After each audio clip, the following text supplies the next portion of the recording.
मैं अब बसत एहतराम मुमताज़ फिक्शन राइटर जनाब मोहम्मद हमीद शाहिद साहब से गुजारिश करूँगा कि वो तशरीफ़ लाएँ और इज़हार ख्याल फरमाएँ। बहुत शुक्रिया शेर अली साहब, और कितनी अच्छी तकरीब आपने कोई ना कोई मौका निकालते हैं, और हर दफ़ा ऐसा होता है कि मैं ये समझता हूँ एक अदबी तारीख़ का एक भी हिस्सा हो जाता है ये बात। इकबाल आफाकी और नसीर अहमद नासिर हमारे दोनों महबूब शख्सियात हैं। आफाकी साहब से तो मेरा बहुत गहरा रिश्ता इस लिहाज से है कि इनकी पहली किताब जो थी माना के छतनार, वो मैंने ही छापी थी, माना के फैलते आफाक, और वो उसके बाद फिर ये चल सो चल। तो ये बुनियादी तौर पे तो फ़लसफ़े के आदमी हैं, लेकिन ये अदब की तरफ आए, और अदब की तरफ भी ये फ़िक्शन के रास्ते से आए, इसलिए मेरे ज़्यादा करीब होते चले गए और मुझे इनके साथ दिलचस्पी बढ़ती चली गई। अब जितने बाकी इल्मी मौज़ूआत हैं उनमें इनका नुक्ता नज़र आपको तफ़हीमी नज़र आएगा, और वो उन मौज़ूआत को आपको समझाते और सुझाते हुए नज़र आएंगे, और बहुत बड़ी एक ज़िम्मेदारी के साथ उन मौज़ूआत के ऊपर ये लिखते हैं और हमारे सामने लेके आते हैं। तनकीद में आप इनके एक तो इनकी किताब उर्दू अफसाने पे भी मौजूद है, और इसी तरह उनके नावल के भी मौजूद है जिसके ऊपर अभी जिक्र हुआ। तो आप इन दोनों को देखेंगे तो वहाँ कई जगहों पे वो बहुत ज़बरदस्त किस्म की तनकीदी नुक्ता नज़र लेके आते हैं। जैसा कि आपने गुलाम बाग के हवाले से मजमून को देखा होगा और पढ़ा होगा, और मैं ये समझता हूँ कि जब मैंने वो पढ़ा तो मुझे अंदाज़ा हुआ कि नाक़िद को यहाँ से बोलना चाहिए, और वो वाकई वो बोले हैं। इसलिए कि हमारे यहाँ प्रॉब्लम ये हो गया है कि एक तरफ कोई एक बात कह देता है या किसी एक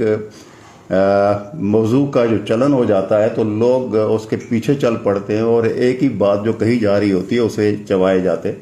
जो निगले हुए हैं। तो इन्होंने ऐसा नहीं किया, इन्होंने उसको पढ़ा है, पढ़ने के बाद जहाँ जहाँ इन्हें इख्तलाफ होता था उन्होंने उसका इख्तलाफ भी किया।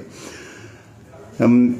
जब अफसाने पे ये बात कर रहे थे तो मुझे याद है हमारा आपस में एक दूसरे से इख्तलाफ भी हुआ, और मैंने मजमून लिखा, और वो मजमून भी मेरी किताब का एक हिस्सा है। फिर इन्होंने मुझे रद्द करने के लिए एक बड़ा ज़ोरदार किस्म का मजमून लिखा। ये दोनों मज़ामीन जो है वो हिंदुस्तान के एक पर्चे के हाथ लगे, उन्होंने दोनों इकट्ठे एक ही पर्चे में छाप दिए तो वो वाला मजमून इनकी अफसाने की किताब में मौजूद है। तो ऐसा है, लेकिन इसके बावजूद मैं ये समझता हूँ कि हमारे अंदर एक मोहब्बत का और एहतराम का रिश्ता है, और उसका सबब ये है कि जिस तरह ये लिखने को और पढ़ने को इन्होंने ज़िंदगी की तरजीहात में बहुत ऊंचा रखा हुआ, पहले नंबर पे रखा हुआ है, और इंतहाई इखलास के साथ जो भी बात करते हैं वो कहते हैं, इंतहाई ज़िम्मेदारी के साथ जो भी बात करते हैं वो करते हैं। ज़ाहिर है हर एक आदमी एक जैसी बात नहीं कर सकता, उसे मुख्तलिफ बात करनी चाहिए, और ये करते हैं। तो मुझे तो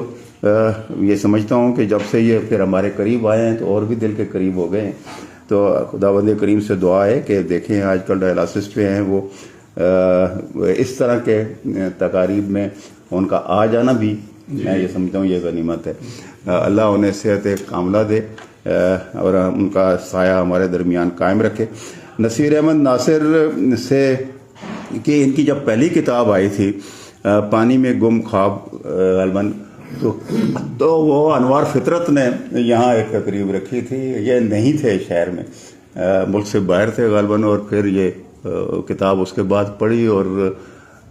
इससे पहले इनकी औराक में गलबन नज़में ज़्यादा छपी हैं, और उसी में हम देखा कर रहे थे। तो वो इकट्ठा जब पढ़ने का एक लुत्फ़ है उसी से हुआ, और उसके बाद चल सो चल, फिर इनका रापची सो गया है, मलबे ऐसे मिली चीज़ें, और तीसरे कदम का खमियाजा, और ज़र्फ़ पतों की शाल। तो ये इनकी फिर किताबें आती चली गई। अब ये देखिए कि तस्वीर आपकी नज़र में हो तो आपको अंदाज़ा होगा कि उन्होंने कई बहुत अहम मुकदमे अपने अदारिये जो थे उसमें बड़े अहम मौज़ूआत को भी उन्होंने छेड़ा है। मसलन नस्री नज़म की जो बहसें हैं उसको देख लीजिए, या उस तरह के कई और चीज़ें जो हैं उसको तनकीद के हवाले से भी इनका नुक्ता नज़र हमारे सामने आता है, और वो बड़ा पॉजिटिव लगता है इस हवाले से। تو یہ سوچنے والے آدمی بھی ہیں، اور ساتھ ہی ساتھ جو ابھی محبوب ظفر بات کر رہے تھے کہ ایک جمالیات جو ہے اس کو بھی آپ یہ دیکھیں، پھولوں کی بات ہو رہی، میں ہارٹیکلچر کا آدمی ہوں، شاید میں اتنا پھولوں کے ساتھ نباہ نہیں کر پایا ہوں اپنی زندگی میں جو بعد کی مصروفیات ہیں، لیکن ہم روز دیکھتے ہیں کہ ان کے پھولوں کے ساتھ اور بچوں کے ساتھ اور خاتون کے ساتھ اور اچھی تصویریں، خوبصورت تصویریں جنہیں دیکھ کے آدمی لگتا ہے کہ ایک زندہ آدمی ہے جس کا زندگی کے ساتھ بہت گہرائی کے ساتھ تعلق موجود ہے۔ تو نظم جو ہے ان کی آپ پڑھتے ہیں، اب جس عرصے میں یہ لوگ نظم لکھنے والے تھے، جیسے نصیر احمد ناصر ہیں، علی محمد فرشی ہیں، سندیلوی صاحب، رفیق سندیلوی ہیں، یا یہ لوگ جو تھے، تو ان لوگوں نے نظم کے ایسے ایسے مباحث یہاں پہ اٹھائے ہیں، یا اس طرح کا انہوں نے یکسوئی کے ساتھ کام کیا کہ اس شہر کو نظم کا شہر کہا جانے لگا۔ وہاں سے آپ دیکھ لیں اور سرمد سروش تک چلے آئے، اور ان تک سارے یہ لوگ ایسے ہیں کہ یہ بعد میں انہی لوگوں کو دیکھتے ہوئے نظم کی طرف متوجہ ہوئی ہے، اور میں یہ سمجھتا ہوں کہ ان کی نظم کا ہر ایک کا اپنا اپنا ایک ڈکشن ہے۔ جیسے آپ رفیق دیکھیں گے کہ تو وہ بیوٹی آف اگلینس کو زیادہ وہ کیپچر کرتا ہے ان کے، اور ایسے چیزیں بھی اس میں لے آئے گا کہ جو بظاہر آپ کو خوبصورت نہیں لگتی لیکن نظم کا وہ موضوع ہو جاتی ہیں۔ اسی طرح فرشی جو ہے وہ ایک اور طرح کی اس کے ہاں چیز موجود ہے، اور وہ کبوتروں کو اور اس طرح کے جو ماضی ہے اور جو سائنس کے جو موضوعات ہیں، اور جو آپ کہہ لیجئے جو لسانی جو سماجی مسائل ہیں اور سیاسی مسائل ہیں، ان کو بھی وہ نظم کے اندر کہیں نہ کہیں سطح پہ کسی نہ کسی صورت میں وہ لے کے آتے ہیں، اور ایک الوہی سا تصور بھی ان کے ہاں آتا ہے۔ اور وہ لیکن جو نصیر احمد ناصر ہے، آپ دیکھتے ہیں کہ یہ نظم کو بالکل الگ انداز سے، ایک خوف کی بھی کیفیت آپ کو نظر آئے گی ان کے ہاں، ایک جو